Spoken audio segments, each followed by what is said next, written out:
Hi everybody, it's Kathy here and I'm coming to you with a layout for Baby Got Scraps today. So we're in January and we're using up our scraps and we're putting them onto layouts, and that's what I'm doing here. So I have these three photos that I'm going to work with today, and my scraps are from recent layouts. So I'm trying to use them up and getting them into albums, which is great, and also getting photos into albums. This layout today is for my daughter and son-in-law's album, which is another good page for them. But also I'm getting these papers used up, which is very exciting. I've had this one here for a long time. It's a great background, and I'm using up the rest of these papers here, which you'll see on layouts throughout January if you go through my videos. And I'm putting them all together to create a new layout. So first of all, that strip there is about, I think it's 2 1/4 by the 12, and then the other one is 6 by 12. I have this strip of wood grain here, which I'm going to include on this layout, and that I'm going to use a border punch on to add a decorative edge to fill this layout.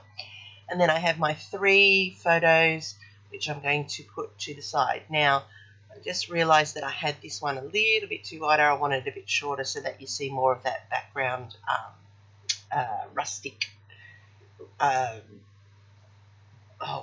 was it? Environmentally grunged background. It's just great. Look at it. The patina on it is amazing.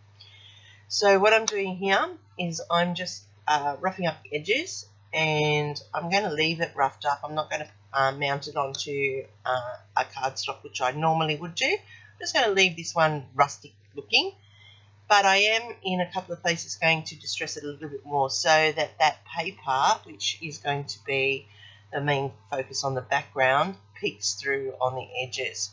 So that's just a little decorative hint of making your edging on your pages look a little bit different, with pulling all of the elements together. So I'm just going to rough up the edges of this one here, and the reason I decided I'd rough up the edges for this one is because it is a beach layout, and it gives that outdoorsy feel to the whole overall feel of the layout. And then when that's done, I can start putting it all together. And it's really hard. I'm doing a voiceover of a layout that you can see it happening in real life here. I've already done it. I know how it's going to work out. So it's really funny doing a voiceover. And I don't want to sound so false or anything, but I just find it's at times hard to give you a voiceover of something that I've done and I know what's coming next. This here is, like I said, I'm using a decorative punch to do the bottom. This one's a dotted scallop. It's one of my favourite punches. I think it was actually one of my very first border punches that I ever got. And it just adds that little bit of a scallop, but with some more interest than a plain scallop to it. Run out of tape here, so I have to go and get some. So I apologise. That's why I ducked off screen for a little bit there. And now that I've got that done, I'm just layering all the pieces together. So, as I said, that's a 2 1/4 piece there. It comes up about 1 inch. Then I've got the 6 by 11 is the next strip. And then I have a full 12 by 1 with the border punch. These photos were originally 3.5 by 5, and I've trimmed them down so that I have 3 of them across there with a gap in the middle. And the reason I want the gap in the middle is because I'm going to put some embellishments down there. I have gone through my stash. These are fussy cut from an older page, so that's more scraps on there.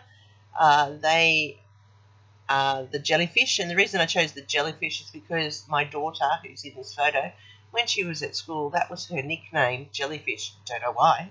Her and her friends thought it was hilarious to call her Jellyfish, even so that she had it on her Year 12 jacket as her name on the back of her jacket. So that was her nickname, Jellyfish. So it's sort of stuck, and for a very long period, everything she got was a jellyfish. So that's why I've put the jellyfish there today.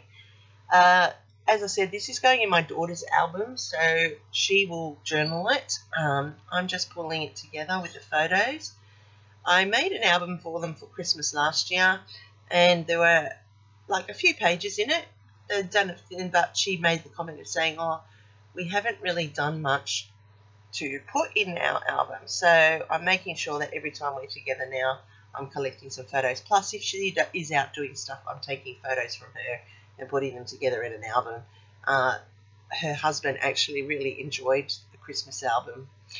So here I've added some wood veneer flowers, star type things to 3 points around the layout. I'm just adding in some pops of colour, because you all know I love pops of colour or Nouveau drops. I like them. Particularly pops of colour, they go like an enamel dot onto your page. Just writing in where we were and when it happened. And as I said, she will journal into that little panel there at the top.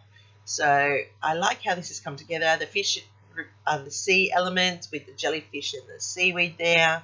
Got some little word tags in there. All of this, except for the background and some of the ephemera, are all scraps. So I love that that's another layout of scraps done. I love how I've used it up. I'm going to be like MK, and at the end of January, whatever's left in my scrap pile, if it's not on a layout, it's going in the bin.